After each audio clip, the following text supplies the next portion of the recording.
What's up, Puny Podians? Hey, it's your old friend Ryan here in the editing bay. Endgame is epic. We are releasing 4 episodes total on this. So if you are jumping in here, this is part 2. This is where we are starting our movie breakdown. If you want to hear our pre-movie analysis and all the production details and all the things we remember, go back and listen to episode 1. Look forward to episode 3 coming out next Tuesday, which will be the rest of the movie, and then episode 4, which will be our closing thoughts. Anyway, let me hand it back over to recording booth, Ryan. Go. On your left. So, we're gonna jump in with our Endgame breakdown. So we start off with an absolute gut punch of a scene. This is the new waterworks scene for me as a father. So we see the movie start. We see Clint Barton. He's wearing his. Oh gosh, yeah. Oh yeah. Yeah, he's wearing his Civil War mandated ankle monitor. In his urban homestead. No, it's not urban, but in his homestead in Iowa, he's teaching his daughter Lila, who is played actually by Ava Russo, which is one of Joe Russo's kids. Really? Yeah. I did not know that. So he's teaching her how to shoot a bow. Well, his sons, Cooper and Nathaniel, named after Natasha Romanoff, play catch. He's also no longer fat, by the way. Nathaniel is no longer fat. Call back to shots fired at Nathaniel. No, is that Age of Ultron where the she calls him baby. fat? Yeah. Yep.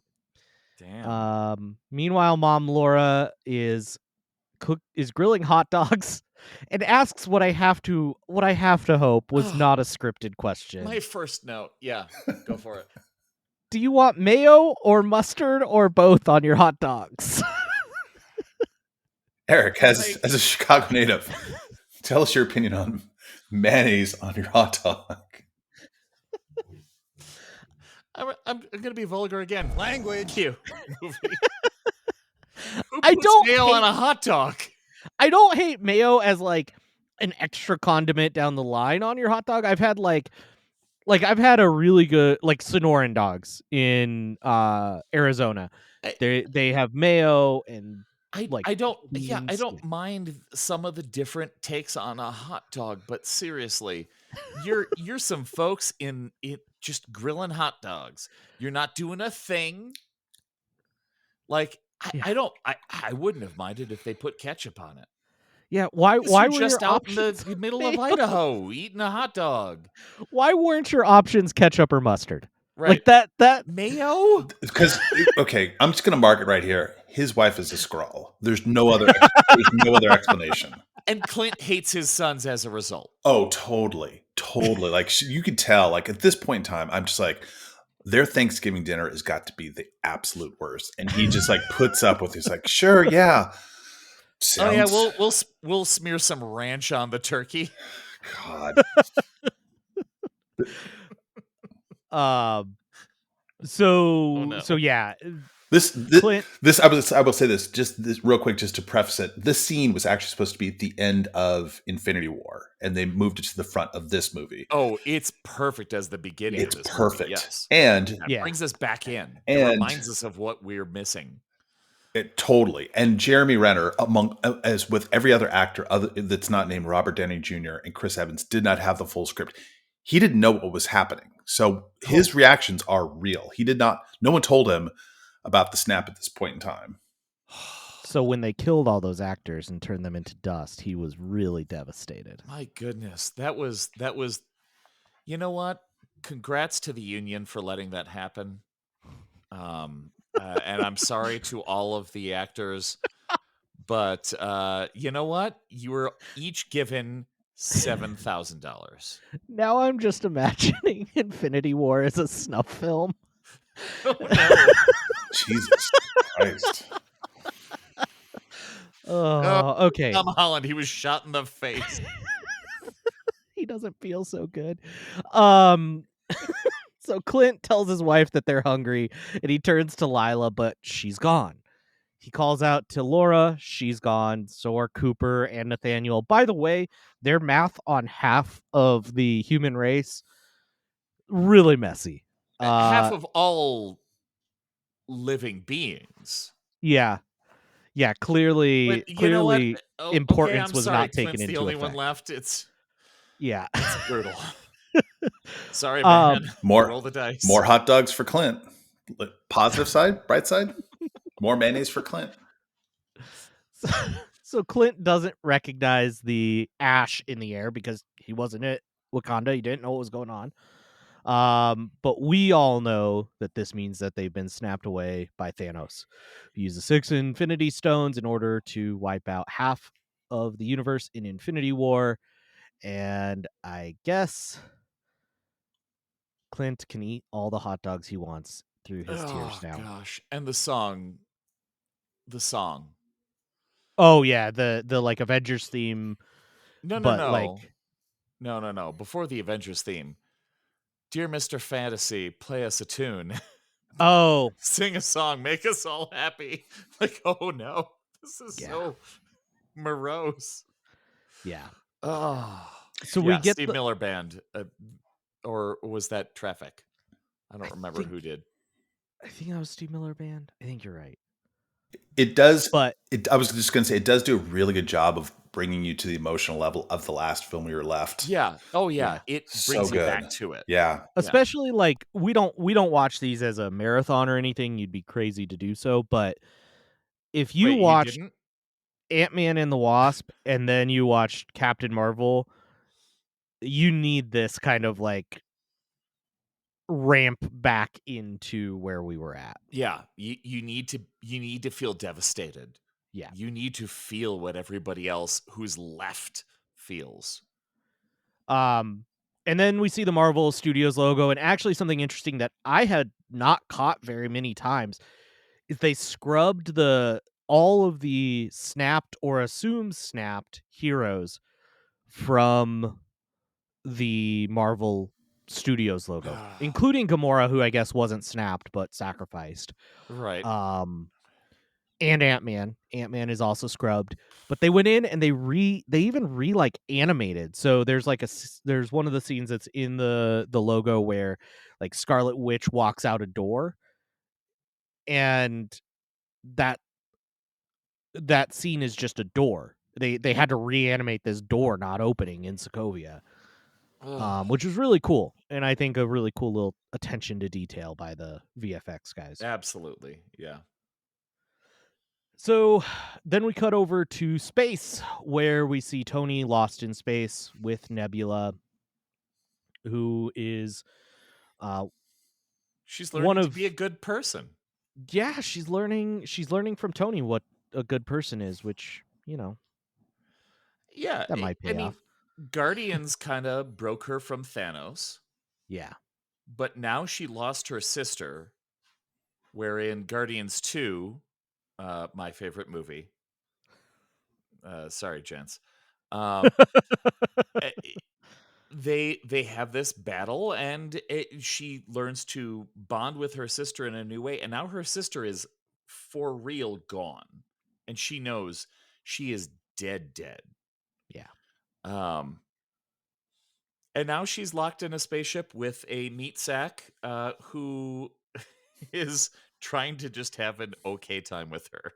Yeah, trying to show her how to play paper football with seemingly an emergency blanket all folded up. And it's looking pretty dim at this point. The Benatar, which is their ship, is out of fuel, will soon lose its life support, and Tony records his final message to Pepper Potts. It's a real tear jerker. It is, and he even wipes a tear off of the left side of his helmet, which is maybe a little bit of foreshadowing for earlier or for later on. Or I guess when you face it left side, it'd be his right. But by the end of the quote, he says, "Please know when I drift off and be like everything lately, I'm fine. I'm totally fine. I dream about you because it's always you."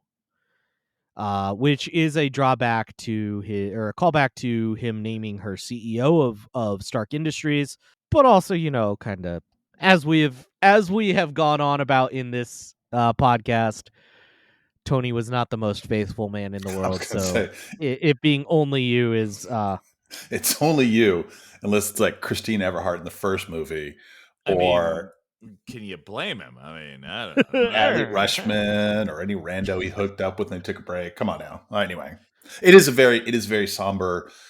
Yeah. It is very emotional moment. You kind of see that, like, okay, he actually is new Tony, and we saw his him in the tone. last movie where he's talking to her saying, "I had a dream we had a kid. Could we have a kid? Yeah. Is this a thing we could do?" So it's not completely. You've talked about this in the previous movies where in the actual Iron Man movies, Tony does not really bond with her in any way. No. But we go back to the previous Avengers movie and we at least see he has tried. Yes, I would agree. And also, real quick two quick survival questions. One, Nebula, I assume, doesn't need oxygen. Her cybernetic implants I wrote have that down. I'm surpassed like, does that. she need to breathe or eat? same question. Same question. I don't know. Maybe not. But two, what's Tony drinking? Because I assume they don't have drinkable water on the Benatar. They can filter their pee, okay? He did design that into a suit, right? In Iron Man 2, when he's drunk, he pees and then tries to give Pepper that water. I don't actually think that's what I mean, it's happened, a but spaceship. They probably have pee filtering as just a standard thing. Also, I if you assume that's cough called the or Bear Grylls laugh, drive. it takes the your breath and makes it into water. Oh, I there don't you know. go. There you go. I like that. They've got a urinal with a filter on it. Let's keep going. That's not going to be the craziest unrealistic logic moment we will have in this movie. He's been out there for a while, though. Look at It's like how 3 weeks, yeah. skinny that guy is. 3 weeks? Are you like? That's the like official timeline is like 3 weeks. Dude, when he arrives on Earth, is a skeleton man Yeah. who Yeah, needs IVs. he needs IVs. He's completely emaciated, and I would assume that the gravity drive on the Benatar was not as strong as Earth, because I think that's part of what leads to the atrophy that we see him dealing with. I suppose. Okay. But yeah, But he is emaciated when he gets through this. yeah. So just as his oxygen runs out, and he's preparing to drift off to sleep and take his Odin sleep, he sees a golden glow approaching the ship, and at the center, it is Carol Danvers, Is Carol aka. looking for them? And that's a question I had: is she just bebopping around the galaxy, and she's like, "Oh, there's a ship out here." She's got to be looking for them just because they're important people. I mean, And I would right? assume they had some sort of like SOS beacon that was activated. And a trajectory across a few jump points out of Titan. And she knew, right? Because she, at the end of Captain Marvel, we saw she responded to the pager. She had come back to Earth, and talked to Nat and Steve. And I would assume they had been like, "Hey, we have a bunch of people on Titan. We don't know where the hell they are. Can you go round them up for us?" Why is his ship toast, by the way? I think it's out of fuel. I think. Yeah. Okay. I guess Nebula didn't know how to get to Earth, so they aimlessly jumped. They couldn't figure out the jump points back, maybe? This is like the argument for The Last Jedi. This is the first time we've ever actually been confronted with fuel being a problem. Yeah. Yeah, fuel is not a problem anywhere else. I mean, oh, now it's convenient. He Yeah. might die. We don't know how to get him there. yeah. Hulk can take a Quinjet that you would think would only work in atmosphere and somehow make it to Sakaar, but Well, I can't mean, get... he can pee in the gas tank. It's fine. There we go. It's Hulk. We're back to pee again. back to the gamma fuel. I'm sorry, everybody. So Carol gets the Benatar back to Avengers HQ, where Tony and Nebula are reunited with the remaining Avengers. Tony is embraced by Pepper, while Nebula and Rocket share a somber moment. It's been 23 days since Thanos was last on Earth. We learn that Earth's governments have been reeling and that Thanos has successfully wiped out 50% of all living creatures. Far more than 50% of named MCU characters, though.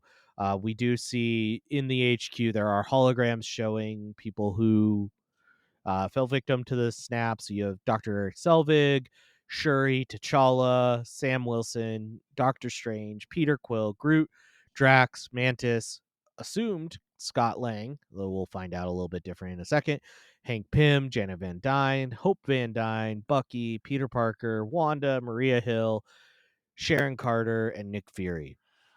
I'd like to find Bill Sampson and his entire family where they're like, all 18 of our kids are fine. Right?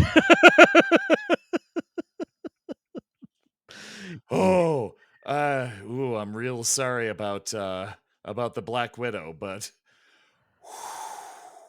we're okay. We're all okay. We can run the power plant by ourselves.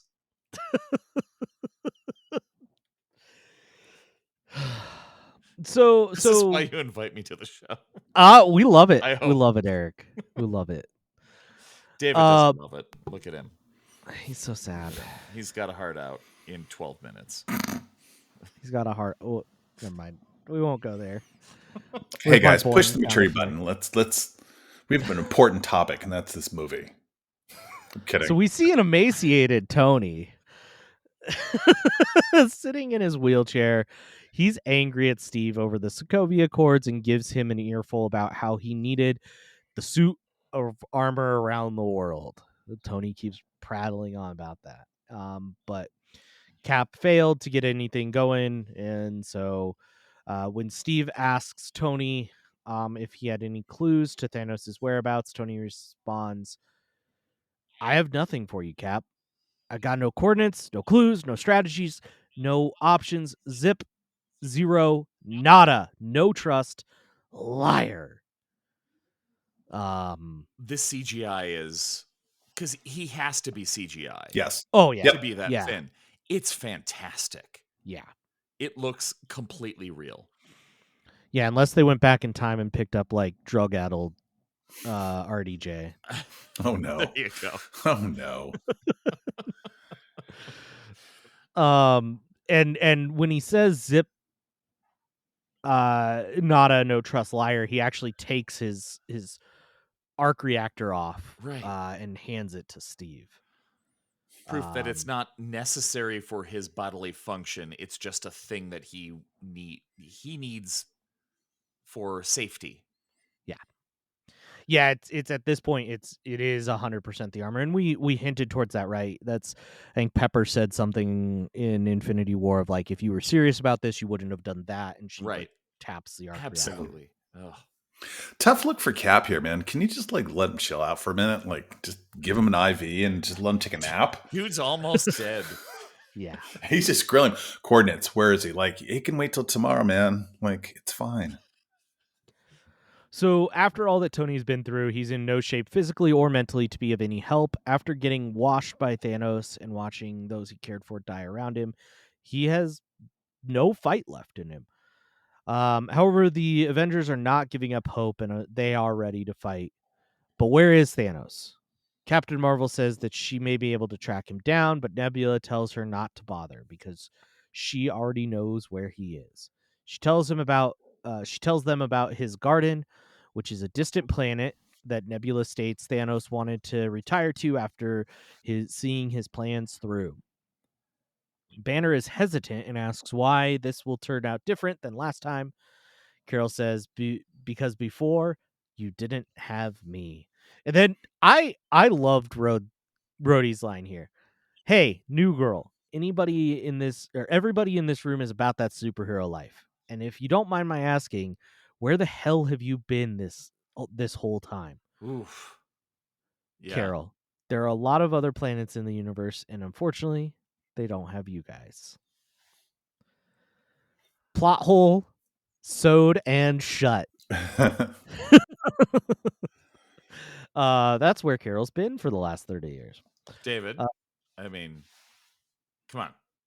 Yeah, come on. Come on. Don't you just Come on. it's Let it go. convenient, right? Let it go. I've let it go. So Thor stands up and walks to Danvers. They meet eye to eye, and Thor summons Stormbreaker, which whizzes right past Carol's head. She doesn't flinch and continues to stare at Thor. Teaser Thor trailer. smiles and says, I like this one. And suddenly we get the Bound Chicka Wow Wow. Oh, wait, that's a different movie I watched. Can you send me the link to that movie? Is that the one you call? Is that the one Ryan called "Avenge Her Endgame"? Oh. No. Okay. Avenge Her Rear End Game is the sequel. Oh no. That's okay. We gotta focus here, guys. Let's go get this son of a bitch, says Steve. Language. Then we see the Avengers Endgame title, and a modified version of the Avengers theme plays with about half the orchestration. We're about to end the movie. Half an hour in. Yeah. Let's do it. Peasy. Half an hour movie. It will be great. We I will also mention that Thor does have a favorite beer, and I am on a quest to make that favorite beer, or at least favorite brewery, happen in the super secret spoiler show. It is a journey, and we'll see if it happens. But every beer that Thor drinks in this movie is from one singular brewery, and it's a craft brewery in Athens, Georgia. So nice. Huh. We'll get to it. So, armed with a newly repaired Benatar, we see Carol, Steve, Natasha, Thor, Rocket, Bruce, and we think he's not a Skrull yet, Rhodey, fly into space to find Thanos and reverse the snap. But first, Rocket takes a quick pull of his guys. Hey, who here hasn't been to space? And then Rhodey and Natasha and Steve raise their hand and he's like, and Rhode's like, why? He's like, you better not throw up on my ship. And the Russos talk about this moment where you see Steve close up on him. If you look, they digitally reflect the scenery of him going into space. I'm not describing very well, but like the lights and so forth. And the Russos said this is one of their favorite films in the movie. Can I point out in this scene, this watching was the first time I realized Steve's star is back on his chest. In the previous movie, he had the ripped out star on his cool black and blue uniform. Nomad-y comment. The star is back now. I guess America's cool again. I don't know if America's cool again. Maybe stars are cool again. Make stars great again. Got it. So as they near the planet, Carol returns from her recon to report there are no satellites, there are no ships, there are no armies. It's just him by himself. Erik, I have a science question for you. You were here as our scientician because there's a lot to explain. What are your thoughts on humans, Terrans, on space travel, gravity, breathing on another planet with nothing? Well, it depends on the planet, and it appears that, I mean, having somebody like Carol Danvers, who was formerly a human, she's now kind of an elevated human, but she can at least discern what it takes for a human to be in a place. She went down to the planet, she looked around, she saw Thanos picking up a prickly pear. They use the good CGI in this scenario, but ultimately the important point scientifically is that she went down there and she said, yes, humans can probably stand around, and also Thor can chop somebody's head off. It'll be fine. Great. There are plenty of planets around the universe, and they're almost all exactly the same. Great. That explains it for me. Thank you. So we cut to Thanos. He is on planet 0259-S, aka the Garden. He is, as Erik mentioned, picking his fruit while his discarded armor is being used as Scarecrow, just like at the end of Infinity Gauntlet and just like the comic.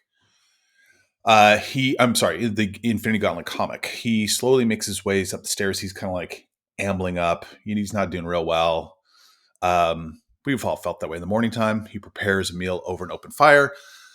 Retirement does not look too bad. So that is until the Avengers show up. Carol hits Thanos with a photon blast, and she, Iron Patriot, and Bruce, who's wearing the Hulkbuster armor, restrain Thanos. Thor arrives and uses Stormbreaker to chop off his left arm, which holds the Infinity Gauntlet.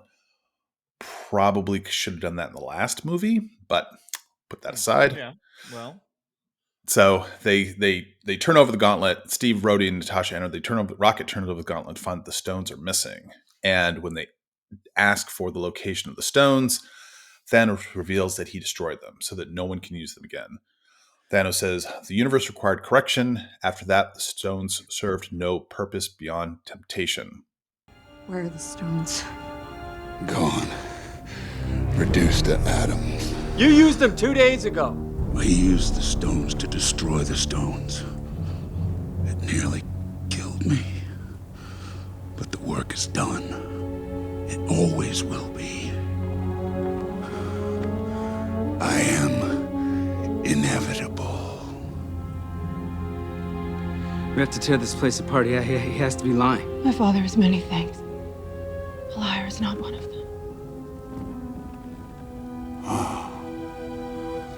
Thank you, daughter.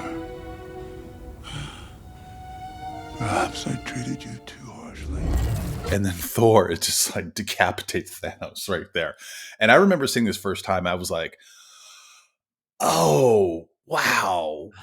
How do they get out of this one? So, and then Rocket says, what did you do? And Thor says, I went for the head. And I would note that this is the first beheading scene in a Disney film, which oddly has an explicit policy against showing beheadings on screen. So, I mean, the beheading didn't really happen on scene, but you did see the head, kind of. Yeah. And then the title card slowly fades in and it reads 5.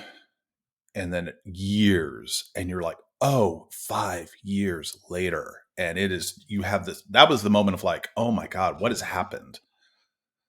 So it is now the fall of 2023. We get a shot of New York City. Last fall, okay. It's New York City. We get a shot of the Manhattan skyline, Statue of Liberty, the City Field where the New York Mets play. And then we cut to a support group being run by Steve. This is probably his, an homage to Sam running his support group for veterans. And we see Joe Russo, a.k.a. Grieving Man, sharing. And he talks about going on a date, first time in 5 years. Super woke. Super woke. He's talking about, going on a date with a guy, another man. And he said, what'd you talk about? Grieving Man says, same old crap, how things have changed. My job, his job, how much we miss the Mets. Then things get quiet. Then he cried as they were serving the salads. And Steve gives him a pep talk like, that's great. You did the hardest part. You took the jump. You don't know where you're going to, you didn't know where you were going to come down. And that's it. That's those little brave baby steps you got to take to try and become whole again, try and find purpose. And he's telling it as much to himself. Right. So, that's deep. And then the title card reads San Francisco. And by San Francisco, I mean, it's really Atlanta, but I will put that aside. So impound facility. Sanlandic. So in the scene, we see a storage unit, number 616, which is a little nod to the continuity of the MCU. Have not noticed that. Okay.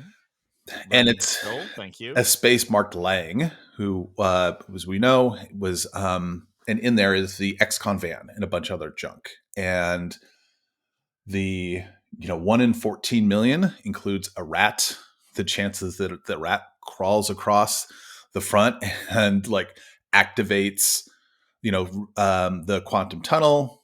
And Can we just take a moment to remember this rat? I was going to say early runner for MVP of this movie. Yeah, all hail rat. I mean, right? Like Rat King. the entire world was saved by rat. All hail the Rat King. All hail the All rat hail king. rat. All hail rat. So fires up the quantum tunnel, spits out Scott Lang / Ant-Man, where he's been trapped for 5 years. Felt like 5 hours. He he holds up a help sign, which gets spotted by Ken Jeong from Community, the security guard. Yep. He's like set free. Great mustache. Great. Oh, it's so great. He's set free and makes his way around the desolate city of San Francisco, trying to find out what happened. He goes to the large memorial that's near the. Wait. Can we back up just a moment here? Sure. I have to say, when Scott comes out, he emerges from the van. He is in a pile of garbage. There's a football beanbag chair, and I just want to say that I had a very similar football-shaped beanbag chair when I was growing up. On my football beanbag chair, it had written on it, "Don't kick this football, sit on it." And whenever I see this scene in the movie, I think of my old football beanbag chair. That's hilarious. I didn't notice it. I'll have to see that. Amazing. But why would you write anything on it? Because the one in the movie doesn't have anything written on it. It's pretty obviously a football-shaped beanbag chair. You might kick that one. You might kick You that might. one. The beanbag chair was invented by Italian designers Piero Gatti, Cesare Paolini, and Franco Tedoro in the 1960s. Why am I doing this to you? No, it's great. These are the This is the deep historical background that our fans come for. The designers were inspired by peasant bed mattresses that were filled with hay and wanted to create seating options that would be similarly loose and versatile. I thought that the beanbag chair would have been introduced in the 1970s, but no, it was the 1960s. So just What? imagine sitting in a big beanbag chair surrounded by burnt orange shag in the 70s or the 60s. In your And conversation pit. In your conversation pit. Absolutely. Oh, love a good conversation pit. And that's the origin of the beanbag chair. I would also go back to in the Ken Jeong, the security guard. That has to be like the worst MCU job I've seen to date. I need to go back and think about it, but like, just seems awful. Like nothing's Security happening. guard for Storage a facility. storage unit. Oh, the worst. Anyway, so he goes to a large memorial. He doesn't know what's happened. He has no idea. He is somehow positive that something terrible has happened and sees the names of Thanos' victims. He doesn't find Cassie's name of those that were blipped, but he does find his own name.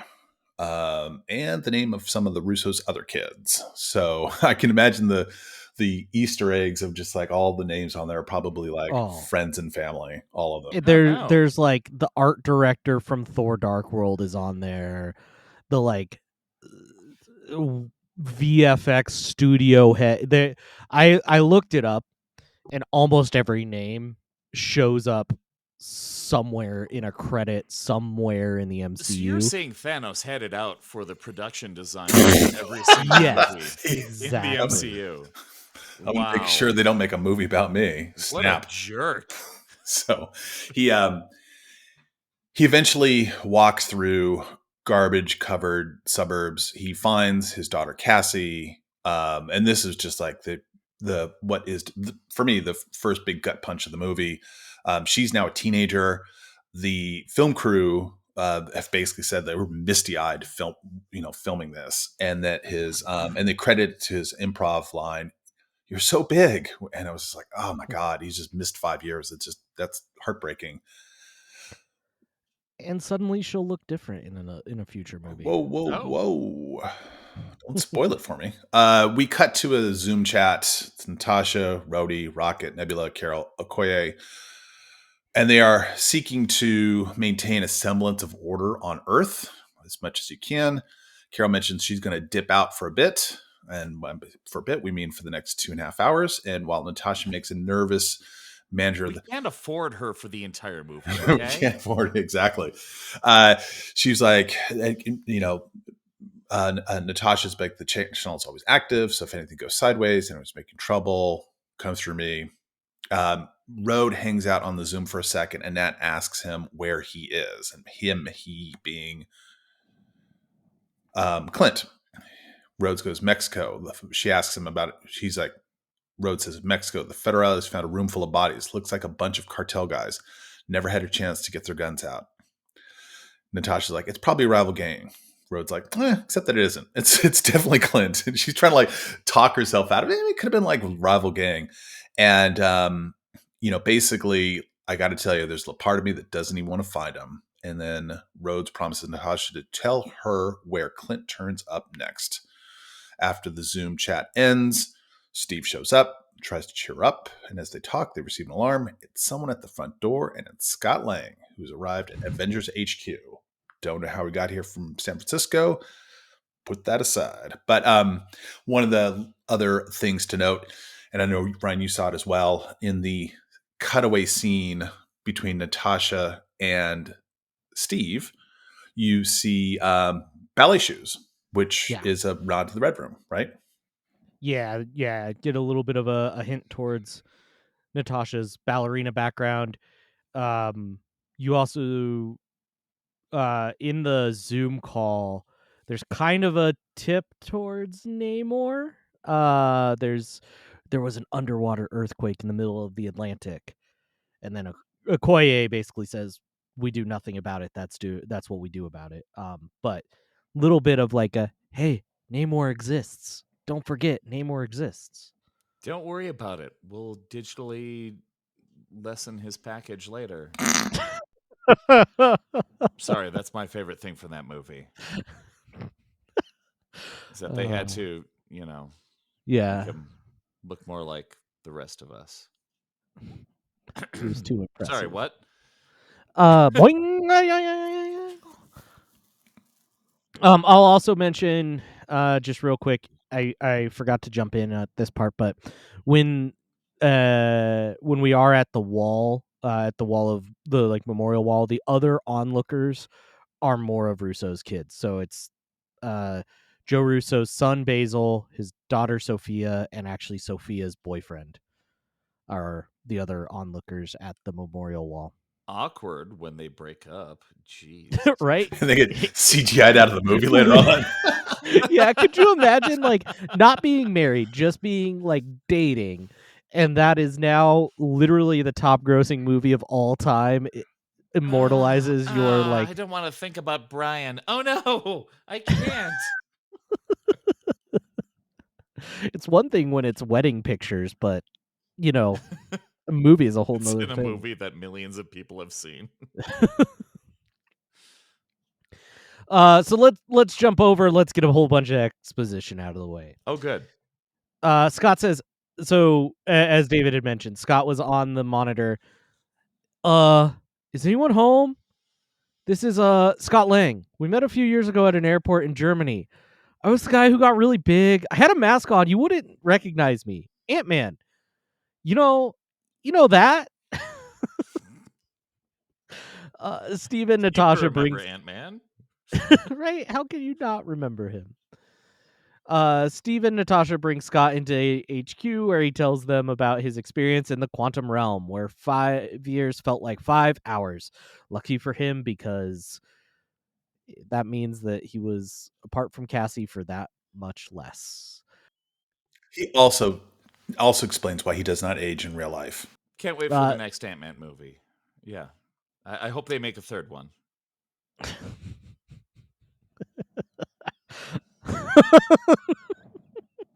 Oh, the third Ant-Man movie. Just gonna leave that there. Yeah. Apparently that's the thing. Scott, time works differently in the quantum realm. The only problem is right now we don't have a way to navigate it. But what if we did? I can't stop thinking about it. What if we could somehow control the chaos and we could navigate it? But then there was a way to what if there was a way to enter the quantum realm at a certain point in time, but then you could exit the quantum realm at another point in time, like before Thanos? Steve, wait, are you talking about a time machine? Scott, no, of course not. Not a time machine, more like like a time machine. I know it's crazy, but I can't stop thinking about it. There's got to be some way. It's crazy. Natasha, Scott, I get emails from a raccoon. Nothing sounds crazy anymore. Scott, so who do we have to talk to about this? So let's go find our wizard, and our trio can walk down the yellow brick road. By wizard, of course, I mean everyone's favorite genius, billionaire, playboy, philanthropist, Tony Stark. 5 years after the snap, he's moved about 100 yards east over into a farm. Well, so here's the funny thing. When Tony steps off the porch of his house, if you look across the lake, the field that you see across the lake is the field where the Battle of Wakanda was filmed. Oh my goodness. That's awesome. And you can actually Airbnb his cabin, and I very much want to. Oh, please do. I'll come with you. Yeah. It's one of those things I keep talking about. I'm like, I just need to make a friend's trip, because it's like a 8-room cabin or something crazy. It's huge. Oh gosh. Yeah. And I was like, let's all play poker there and go, I did it. Eat some cheeseburgers. Yeah, let's go hang out there and hand wash all our dishes ourselves. Hard pass. I've got notes about hand washing dishes. This guy. So 5 years after the snap, Tony is married to Pepper, and they've had a daughter named Morgan, who he also calls like Morgana or Morganus, I think, a couple of times. Yeah, I don't know. Yeah. Weird nicknames, but I mean, I guess I call my son weird things. But so they have a daughter, and they're living in a remote cabin by a lake. Just then, Steve, Scott, and Natalie arrive and are joined by a fan favorite MCU character that we haven't seen in a while. Product placement. The Audi Q4 e-tron. So the electric I own 7 Audi of Q4 them now because of this movie. So good to see Audi back again. I miss them. Yeah, it's been a minute. This also pays off Tony's reference to like naming a kid after Pepper's eccentric uncle Morgan. So the group all shows up. They pitch Tony on the idea of the time heist, plan to use the quantum technology to go back in time in order to retrieve the Infinity Stones and undo the snap. Steve is optimistic that they can pull it off, but Tony has his reservations. Gotta say, I sometimes miss that giddy optimism. However, high hopes won't help if there's no logical, tangible way for me to safely execute said time heist. I believe the most likely outcome will be our collective demise. Not if we strictly follow the rules of time travel. That means no talking to our past selves, no betting on sporting events. I'm gonna stop you right there, Scott. Are you seriously telling me that your plan to save the universe is based on Back to the Future? Is it? No. Good, you had me worried there, because that'd be horseshit. That's not how quantum physics works. Now, just so folks know, experts were brought in as scientific consultants, including USC professor of physics Clifford V. Johnson and Caltech theoretical physicist Sean M. Carroll, in order to create a version of time travel that was true to real-life theoretical physics and not like how it is commonly portrayed in popular media. Erik, science question about time travel using the quantum realm. Is this how you would recommend doing it? What everyone fails to grasp is the Hemmingfield-Saxon quadrilateral. They made this clear in 1978 in a paper. Please, Look at your history, people. Time travel is a matter of matter. You cannot move physical atoms and molecules through time without replacing them from whence they came. So, this is literally the law of conservation of energy. How can you move mass from one part of the universe to another part of the universe where it still exists somewhere else in the same universe? It can't happen. That is my first statement on this matter. So you're telling me we have to do it like the Star Trek way, where we destroy one version and the other version gets built. Oh, yeah, that one totally checks out. Yeah, for Okay. sure. Thank you for Yeah. that.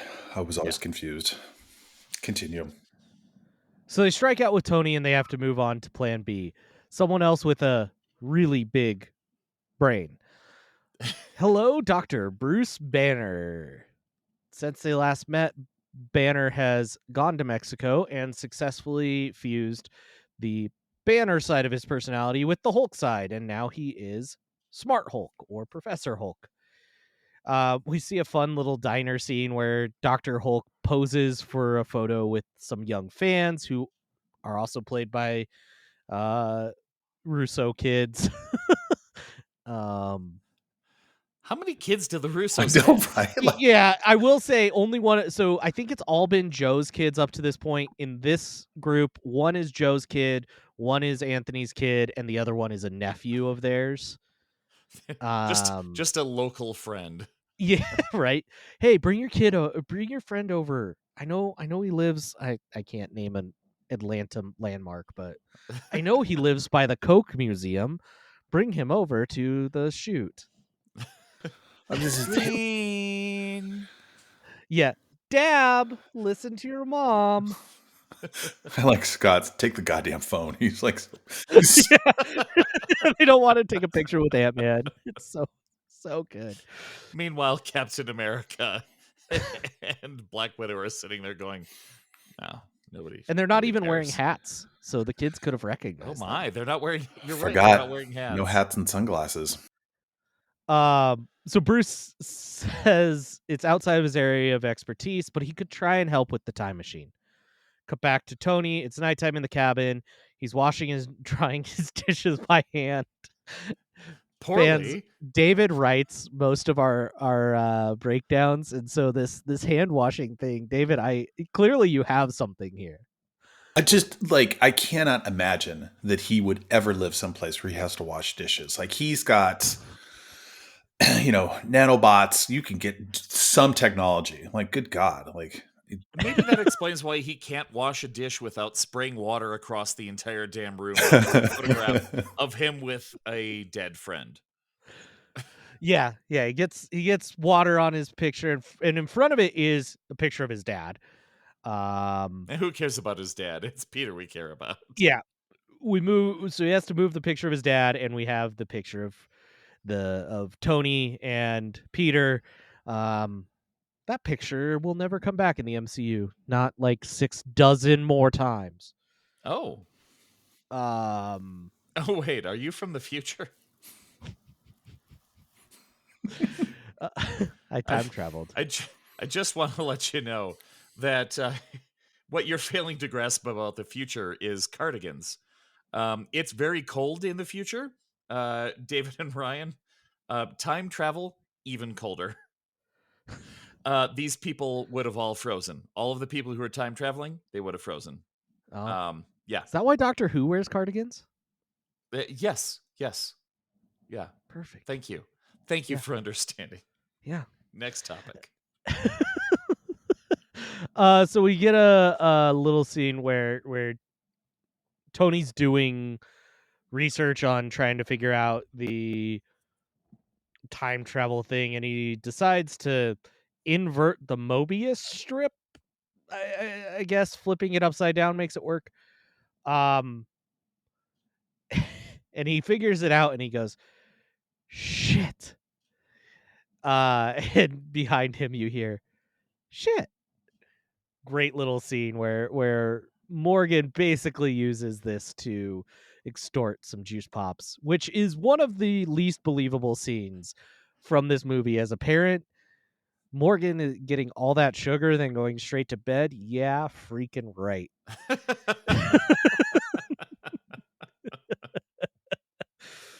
Could be some So organic sugar-free thing though, right? oh, there you go. There you go. Oh, there we go. Goop, So what goop both pop. of you fail to understand is that August Ferdinand Mobius was actually related to Martin Luther, noted Protestant reformer and brewer of beer. The beer is important. Please hold on to that note. Mobius died in 1868, completely unaware of the existence of the Ford automobile, which was first established in 1896. Drinking and driving was unheard of at the time because they didn't have anything to drive. They had alcohol, but they didn't have things that you could drive. So Mobius envisioned a two-dimensional strip orientated in a one-sided plane in Euclidean space. But had he ever experienced a sweet Kolsch while behind the wheel of a fine automobile? No, he had not. And I will quote from the German that I am making up right now. Was der Wissenschaftler nicht vergeten hatte, wer dass der Film 150 Jahre nach seinem Tod in die Kinos kommen werde. No. Thank you. Thank you for that. Listeners, don't adjust your language settings. You did not go over into our German dub. My That German totally is terrible. exists. It was great. That explains the Mobius strip model to me. Thank you. Thank Yeah, you. yeah. That's I'm what glad. David challenged me to do. And that was the last. I still have so many more comments about time travel, but that was the last one that I wrote. There'll be more. Don't worry. Nice. So then we get a cute little scene where Tony puts Morgan to bed, says, "I love you tons." She has to one up him by saying, "I love you 3,000." Tony says, 3,000, that's crazy. Go to bed or I'll sell your toys. Love it. Yeah, love that scene. And my understanding is that Robert Downey Jr. had this exchange with one of his kids, and basically the 3,000 is like supposed to be more than 2,000, right? A ton is 2,000 pounds. Oh, okay.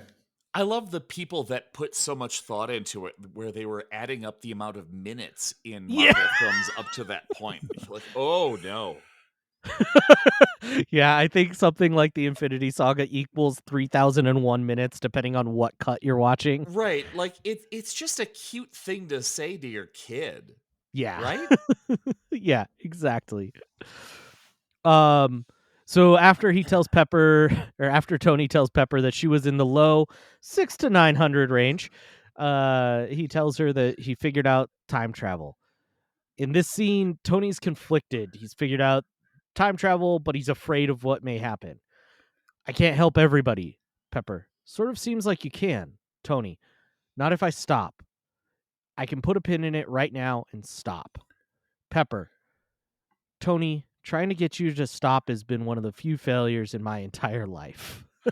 The two things that I like about this scene, one, you know that she's like really disappointed it wasn't some sort of breakthrough about composting. Right. And then two, it's the way in which she approaches this, like, it's almost like trying to talk your partner into like going on a bachelor party in Vegas. He was like, "Oh no, I don't really want to go," but like she was like, "Well, it is your, it's your cousin, one of your closest cousins," and like, "Yeah, but I could put a pin in it. I don't have to go." And it's like, "No, it's fine." She's just like, she's had years of these conversations. And we get this little moment where Pepper asks, sort of similar, right? And this is part of the bargaining. Would you be able to rest? Which this will come back a little bit later on in the movie. Oof. Yeah. And gives the green light. So we go back over to Avengers HQ, where Smart Hulk, Scott, Natasha, and Steve are playing around with time travel. Smart Hulk tells Scott that he's going to send him back a week, let him walk around for an hour, and then bring him back in 10 seconds. Scott then comes back as a 10-year-old. Just kidding. Let's try that again. brings him back as an old man, and then a baby, and finally as proper Scott. Someone peed my pants. I'm not sure if it was baby me or old me. Or was it just, Or just me? Or was it just me? And then a great little I use a gif of Hulk's quote here, and he goes, "Time travel. What? I see this as an absolute win." Are we just going to ignore the fact that Hulk discovered a method to reverse aging, though? Right. Like we did put time through the person instead of time. Yeah. So Steve heads outside to mull it over, get some fresh air. Just then Tony arrives at Avengers compound in a Audi e-tron GT. Wow. Why the long face? Let me guess. He turned into a baby. Tony says, it's the EPR paradox. Instead of pushing Lang through time, you've wound up pushing time through Lang. It's tricky, dangerous, and somebody could have cautioned you against it. Steve says, you did. Tony, oh, did I? Well, thank God I'm here. I love this moment because it's very much like in character for Tony without him being a complete douchebag. He's still douchebag light. Yeah. He's douchebag adjacent for sure. Yeah. I also like he's in an electronic car, but it still makes revving noises as it approaches the campus.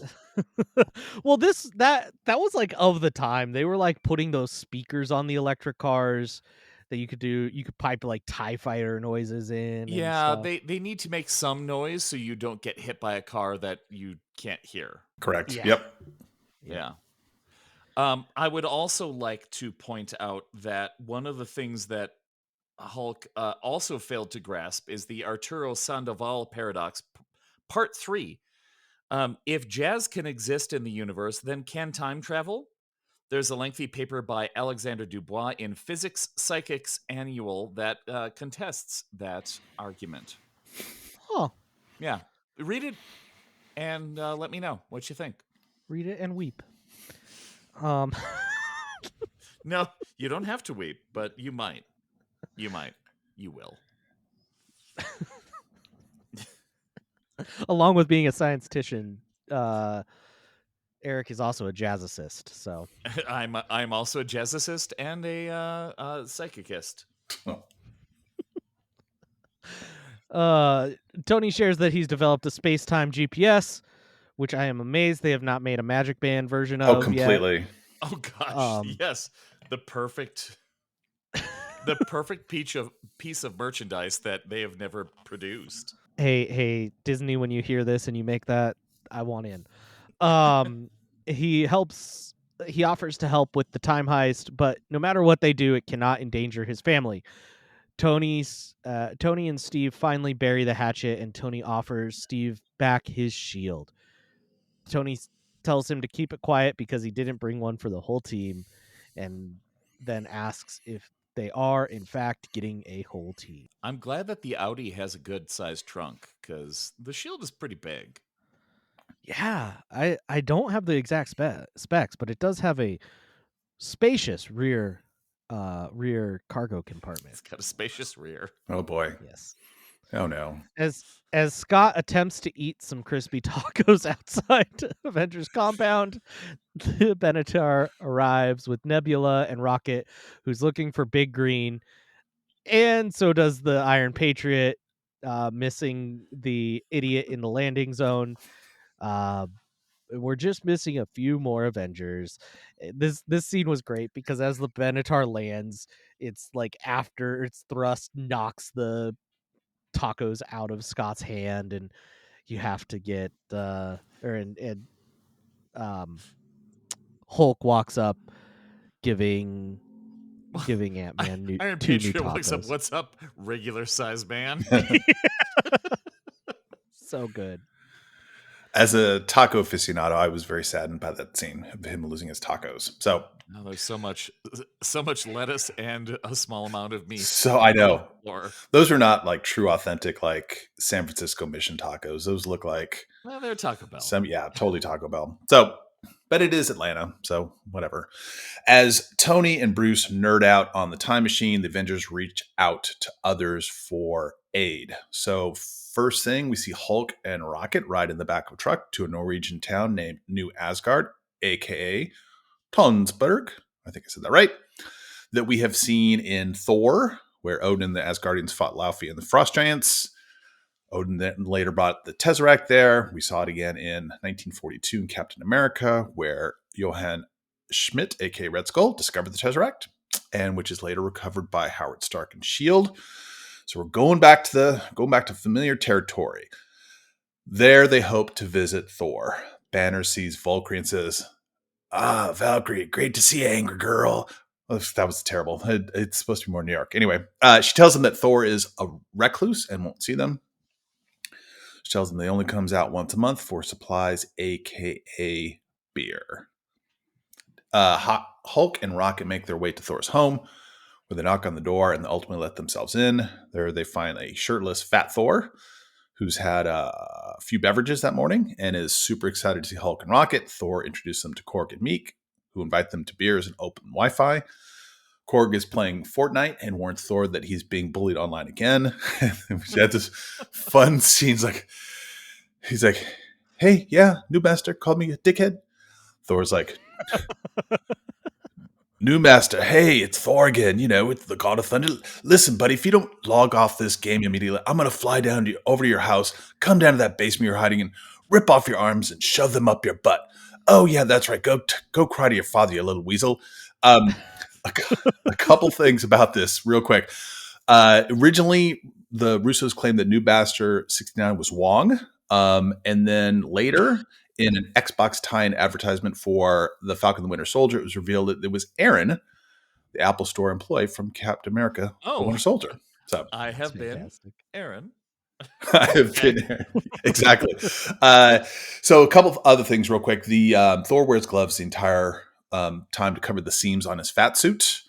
It is not a great fat suit. It's not great. I'm not gonna lie. It's not great, but whatever. It's fine. There's a lot of belly. There's a lot of stomach there. Valkyrie, Korg, but his face looks the exact same. Valkyrie, Korg, and Meek, if you remember, survived on an escape pod from the last movie at the very beginning. Korg is wearing the same Hawaiian shirt that Taika Waititi wore at San Diego Comic-Con while promoting Ragnarok. And the fat suit was just supposed to be temporary, but Hemsworth thought it'd make fun to make his arc so he wears the entire movie. So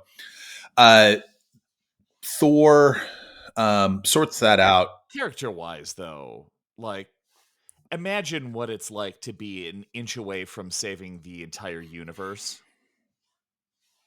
Oh, totally. Like, you should have gone for the head. Like, this dude. Oh, he's gone through it. Yeah.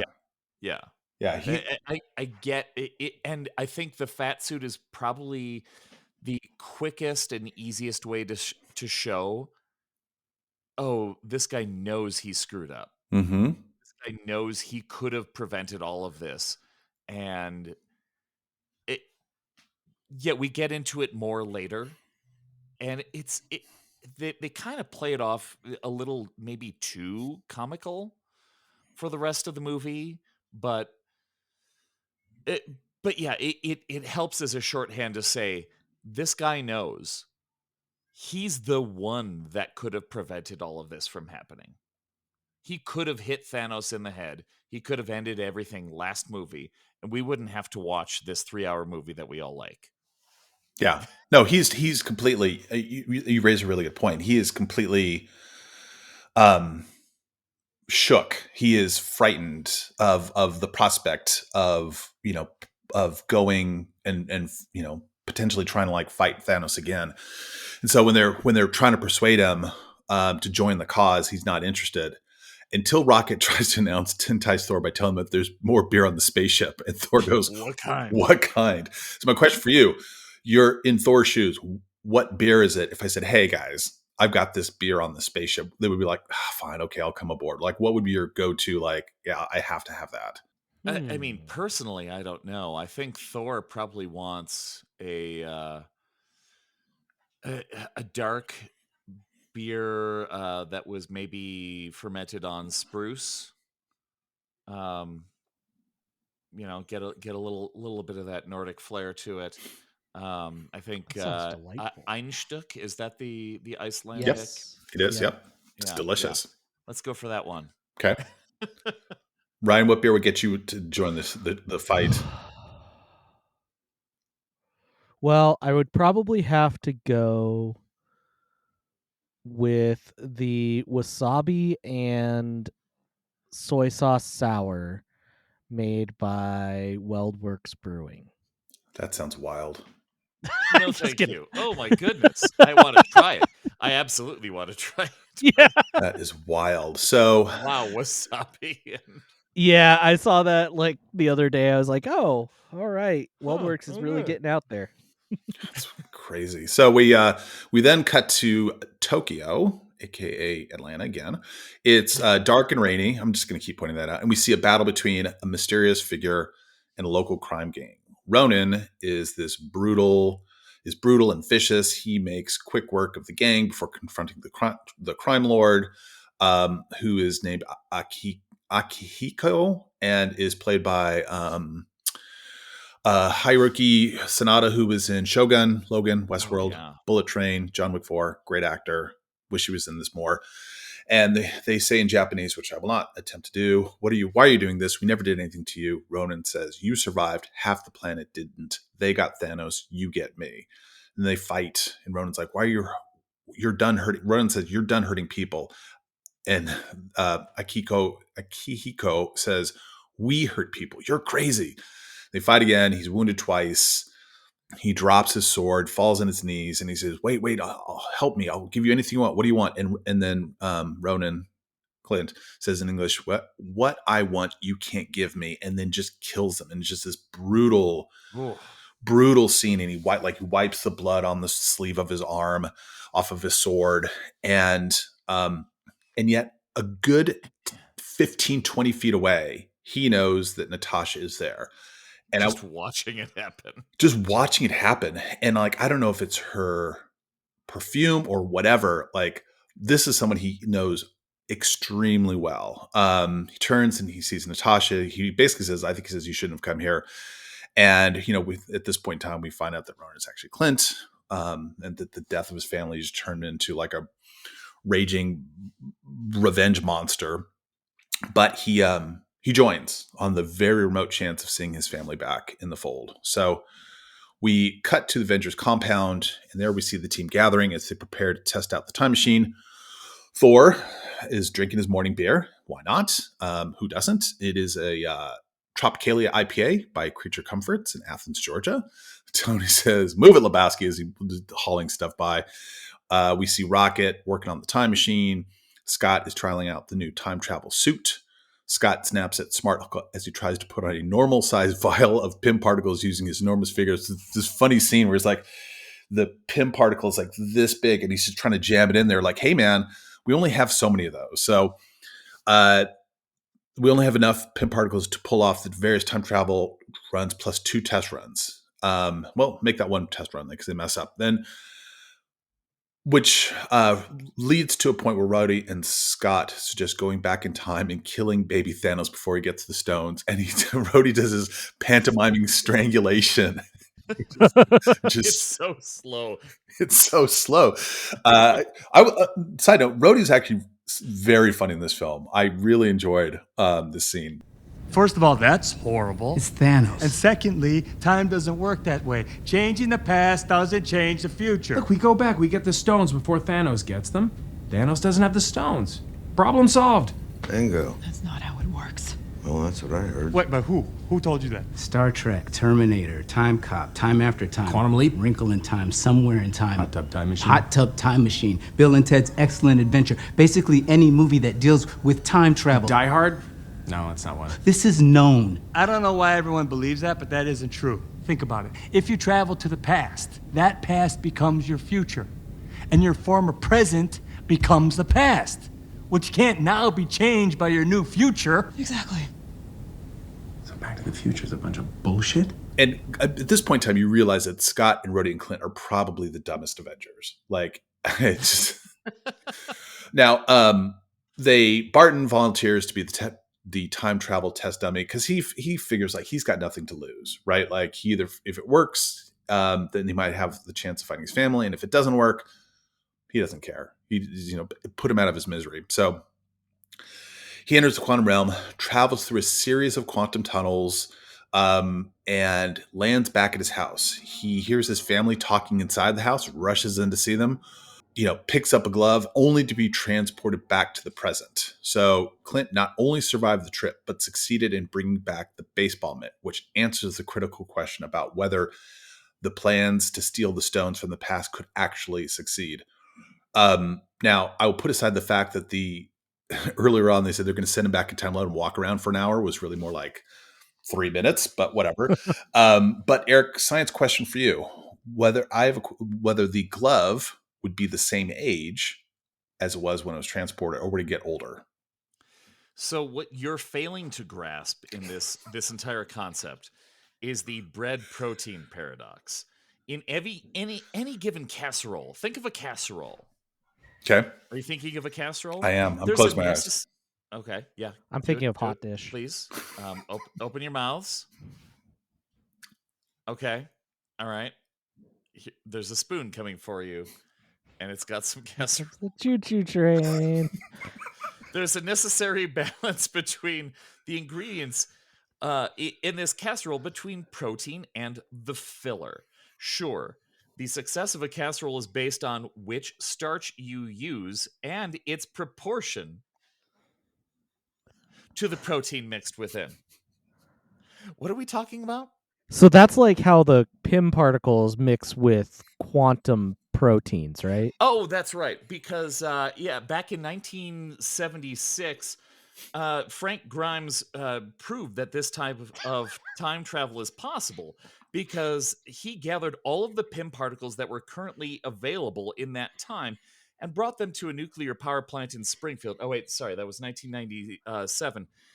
The entire universe conspired against him, and he was absorbed into the eternal ether that feeds the Soul Stone. This is more of a comics thing than the movie thing. Yeah, that's how the Soul universe came to exist. I'm sorry for mixing casserole with Pym particles. It makes a lot more sense to me, though, personally, to be honest. Okay. Oh, good. I'm glad that the analogy worked out well. You're welcome. You asked for this. I know. I did. I have several more. Okay. With the time machine complete, it is time to formulate a plan of action. They meet in a conference room. The screen reads as meeting, brainstorm session, because even after the semi-apocalypse, you still need to keep good notes. Oh, good. So they have to figure out where and when they can collect all the Infinity Stones. Thor wakes up from his alcohol-induced slumber and tells a rambling story about the Aether that's more of a scary sludge. Don't call it a reality stone. And then he immediately calls it a stone. Talks about his old flame, Jane Foster, gets kind of lost in talking about her, and talks about how she was infected by the Aether. So he took her to Asgard, where she met his now dead mother. I love that inner scene. Like, I mean, don't be wrong. Don't get me wrong. We've all been on that kind of fuzzy early morning Zoom call, but like Tony's like, "Why don't you come sit down?" He's like, "I'm not done." He's like, "Eggs and breakfast?" Like, "No, I'd like a Bloody Mary." Just like, he's just continuing the bender. Like, he's just gonna power through. It's great. There's so much of this movie that is 2020 coded. Like, so much of the like post snap, the after the 5-year jump, that feels so strongly of those 2020 lockdown days. My goodness, we didn't know what we were going toward. Yeah. Rocket tells how Peter, a person, not a planet, stole the Power Stone while on Morag, a planet. Nebula talks about how Thanos found the Soul Stone on Vormir, where Thanos murdered her sister Gamora, to which Scott replies, "Not it." By the time they get to the Mind Stone, the team is getting pretty loopy. They're going off on tangents, not unlike our favorite podcasts. Wait, which one? Like All of them. all the best ones. They're trying to figure out what type of Doctor Strange was, what street the Sanctum Sanctorum is located on. Bleeker and Sullivan. They're fueled by Hulka hunk of burning love or burning fudge.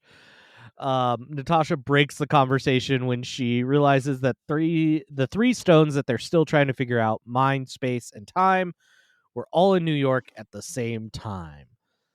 It's kind of big. Our planet's pretty awesome, by the way. Just saying. To have that many that many stones. We got all three of them. We're pretty important. Kind of a big deal. So Steve says 6 stones, 3 teams, 1 shot. And realistically, actually, 2 of those stones were within a foot of each other at one point in the Battle of New York. Mm-hmm. Like when Selvig is trying to shut down the reactor and is driving Loki's scepter, which contains the Mind Stone, into the reactor, which contains the Tesseract. There's 2 stones literally on top of each other at that point. I still think the biggest goof of that movie is why did Thanos give Loki the Mind Stone? But we'll put that aside. It's the Endgame. Oh, 1 in 14. Now you're making me think. The whole thing falls apart. Now, come on, David. Sorry, guys. So the Avengers will travel back in time to 3 different points in history to be able to collect the Infinity Stones. Basic teams and storylines are Team White Man, aka Steve, Tony, Scott, and Bruce. Will go to New York in the year 2012, where the Space Stone, which is at the time contained within the Tesseract, the Mind Stone contained within Loki's scepter, and the Time Stone contained within the Eye of Agamotto that they assume Doctor Strange has, though they'll find out differently shortly. They're all in New York 2012. Thor and Rocket head to Asgard in 2013, where the Reality Stone is inside Jane Foster's body. Also where there's a copy of the Space Stone, but we're not going to talk about that. And then Nebula, Rhodey, Natasha, and Clint will head to 2014, where the Power Stone is on Morag, and the Soul Stone is on Vormir. I don't know why we needed... I guess we did need to time travel to before Infinity War, at least, to get the Soul Stone from Vormir. Thanos had already gotten it, so... Yeah. So, question for you all.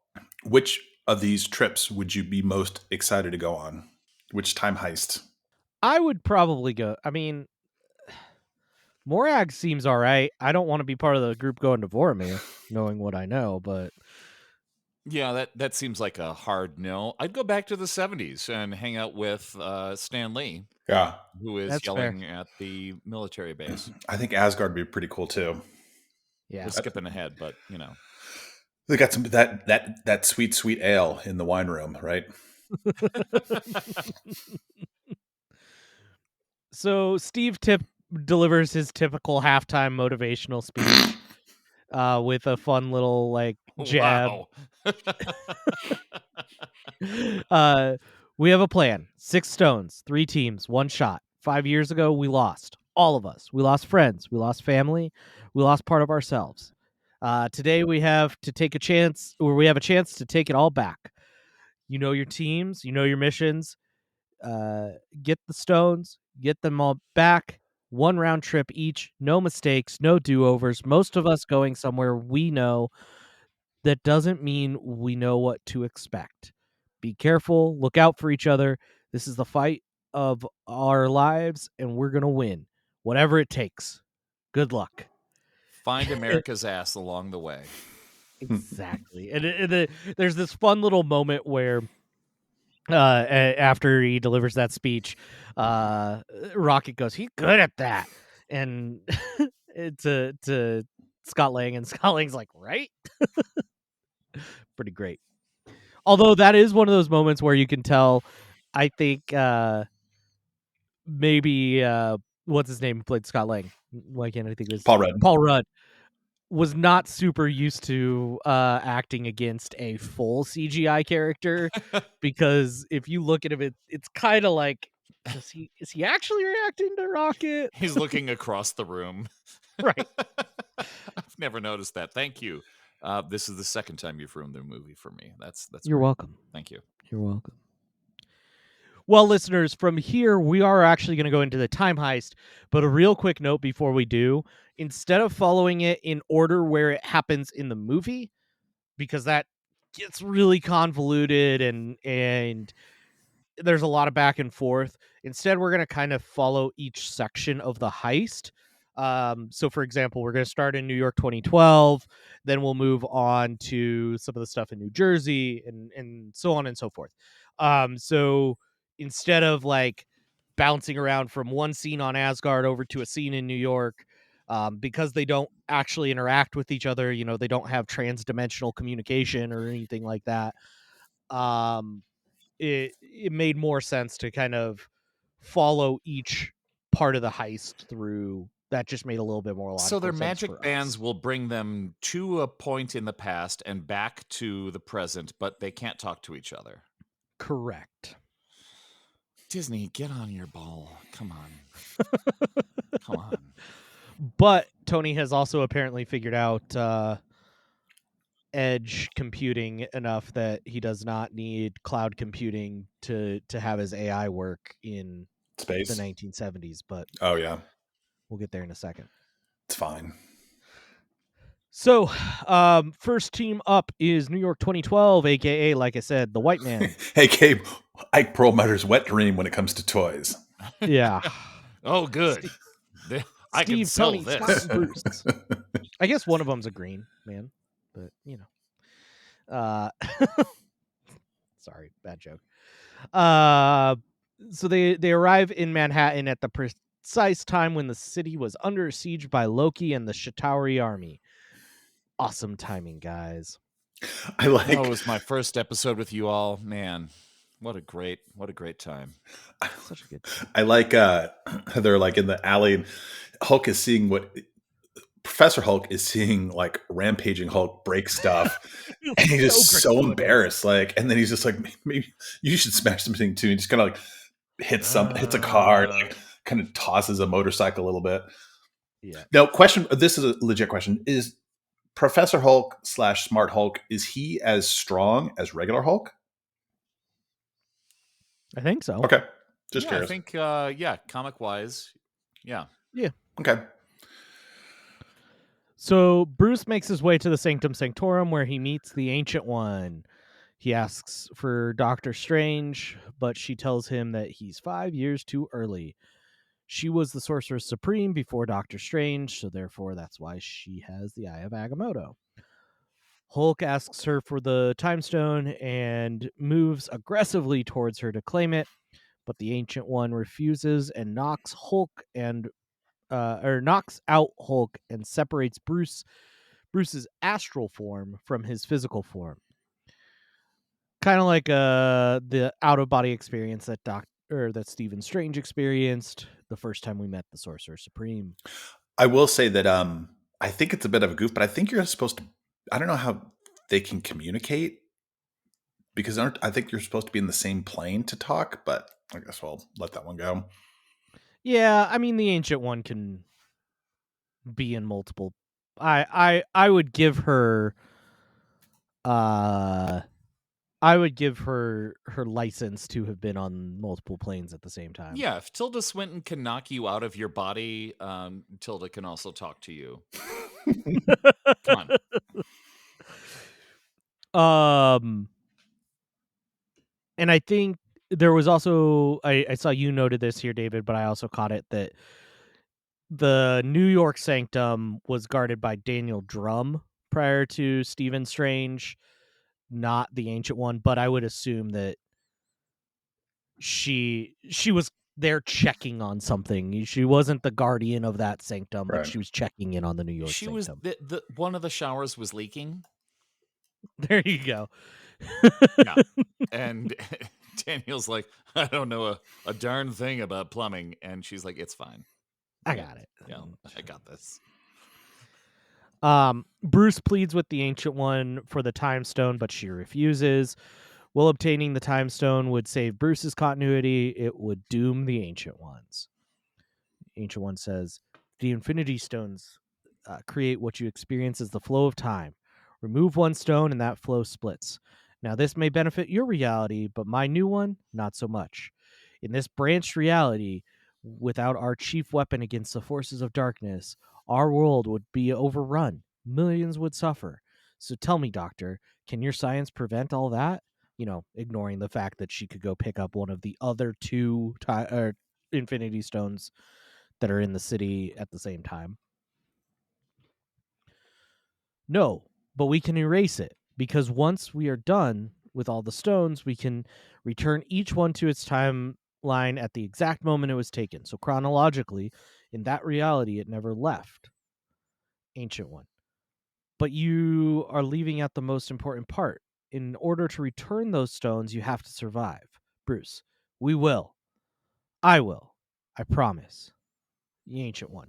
I can't risk this reality on a promise. It's the duty of the Sorcerer Supreme to protect the stone. Bruce. Then why the hell did Strange give it away? The Ancient One is shocked to hear that Stephen Strange gave away the stone, but she realizes that he must have only done so under the most desperate of situations.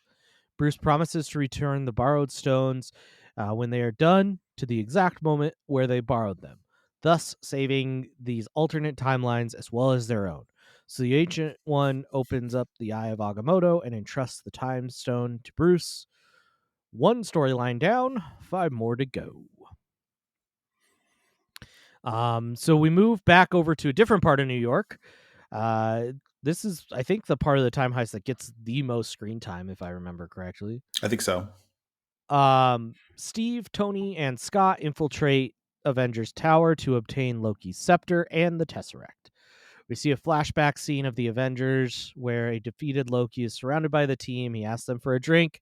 As soon as 2012, Natasha asks, who gets the magic wand? We see Strike arrive to secure it. Hello, Agent Sitwell, Frank Grillo, and the team. It was pretty clear that some of this was like old footage that they like reused like different shots and such. And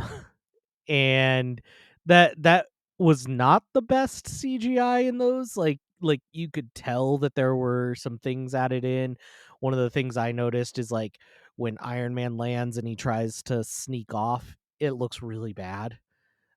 When future Iron Man lands and he tries to sneak behind like a pillar, it does not look great. I wasn't sure. Yeah, I wasn't sure if they'd reused prior footage. I mean, they did obviously for some of it, but I hadn't noticed that.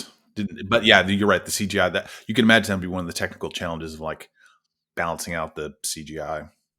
And because of where we're at, I also noticed, doing this podcast and stuff, I noticed there's a lot of faces turned away from camera in these scenes. You mean like Huh? Or a la Cap pulling a hand to his face to cover his beard from Snowpiercer during the shawarma scene. Exactly. Kind of like, yeah, totally. Exactly. So Tony and Scott are focused on the Tesseract, aka the Space Stone, while Steve goes after Loki's scepter, which contains the Mind Stone. Ant-Man catches a ride with 2012 Tony Stark after getting flicked like a paper football from earlier in the movie. Well, 2013 Tony suits up and dives off the tower.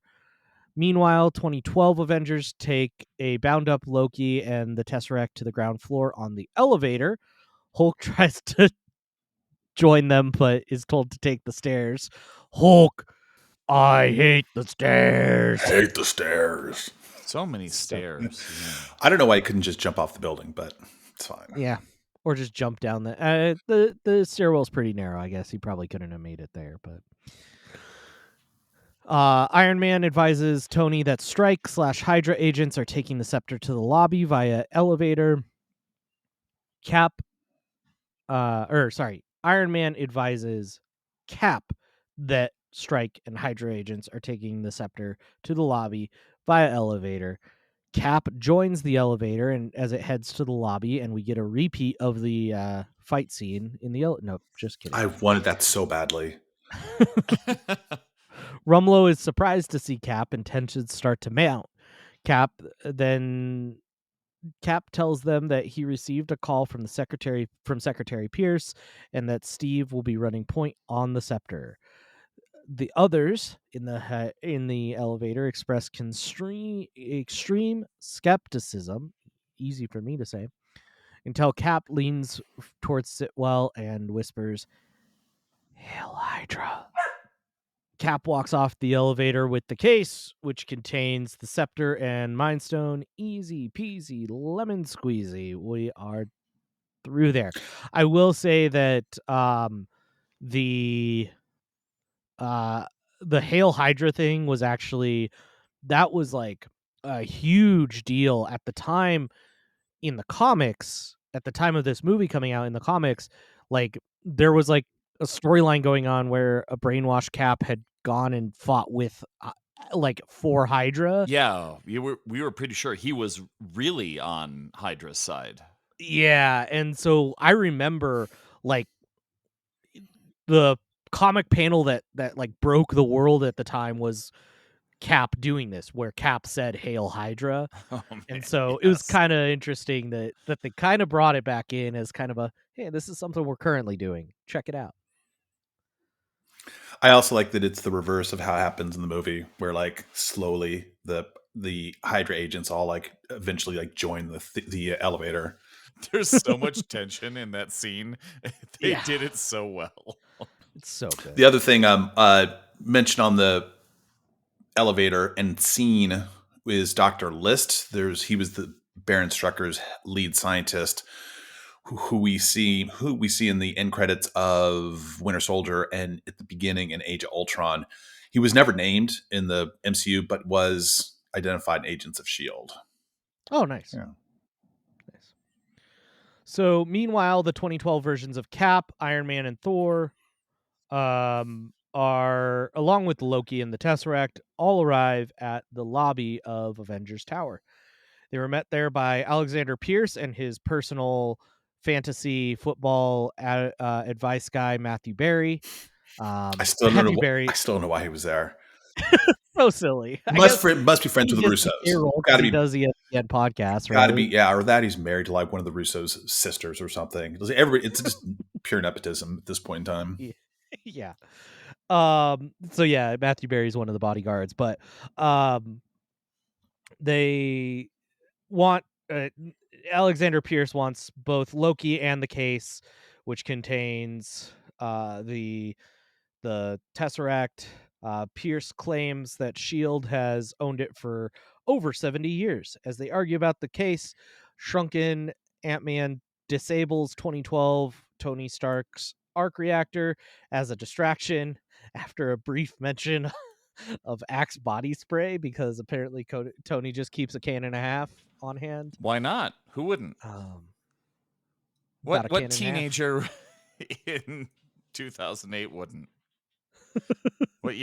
What year is this happening in? 2012. 2012. Oh no. I'm sorry. Yeah, that's inappropriate. Gotta get my for GameCube and bro down on. So as Loki watches, Ant-Man propels the Tesseract towards 2023 Tony Stark, who grabs it and heads towards the door. We're done. Easy peasy. We got the time heist. Now we just got to go back and take care of everybody. Right? Just kidding. Hulk, angry from taking the stairs, smashes through the door and knocks the case from Tony Stark's grasp, throwing everything into disarray.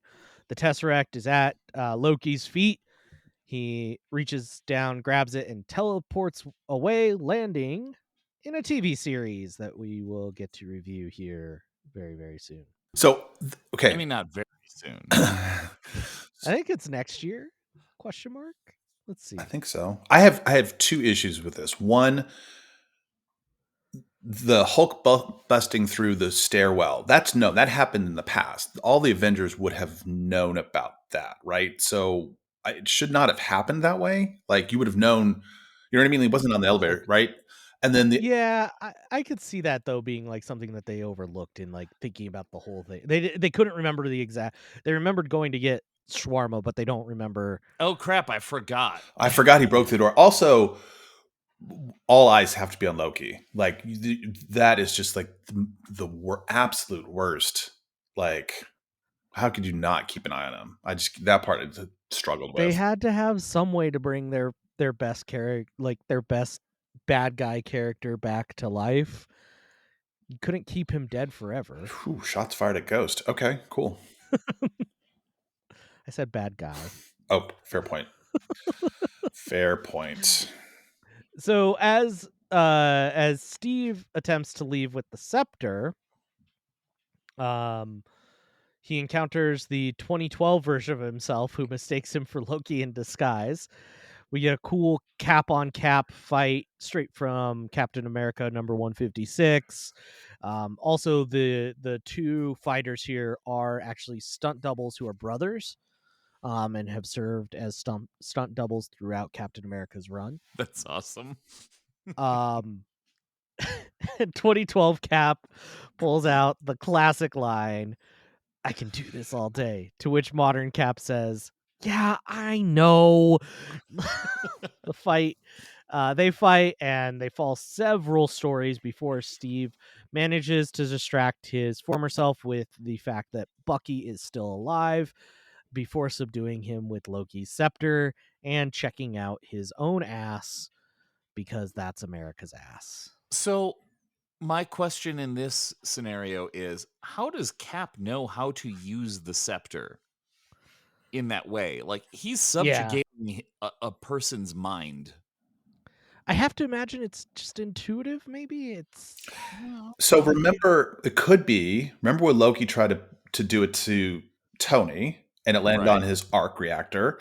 And so maybe that's something he gave him a heads up, or maybe there was a conversation with Dr. Selvig, or Clint, maybe, right? Because he changed. Yeah, I suppose. Yeah, I guess they've had a few years to talk about it. Like, oh yeah, he stabbed me in the chest with this thing, and then I had to do what he wanted me to. Maybe, yeah. Yeah. Huh.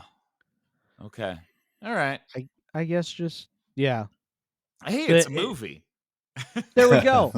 It's a movie. I figured it out. Cap meets Tony. Oh, and I should also mention, this is fans, we are going to miss paying off some pins that we have stated were pins earlier in the series. I know we already have missed a bunch, but there is one here that I do remember us pinning way, way back in Captain America First Avenger, which is his compass. So Steve carries with him a compass that has Peggy Carter's picture in it. And during this fight, 2023 Cap drops the compass, and 2012 Cap sees it and goes, "How do you have this?" And that was kind of the first bit of distraction that kind of that might not be Loki. Yeah. Right. Yep. Saw it at the end of First Avenger when he's diving it into the plane into the water.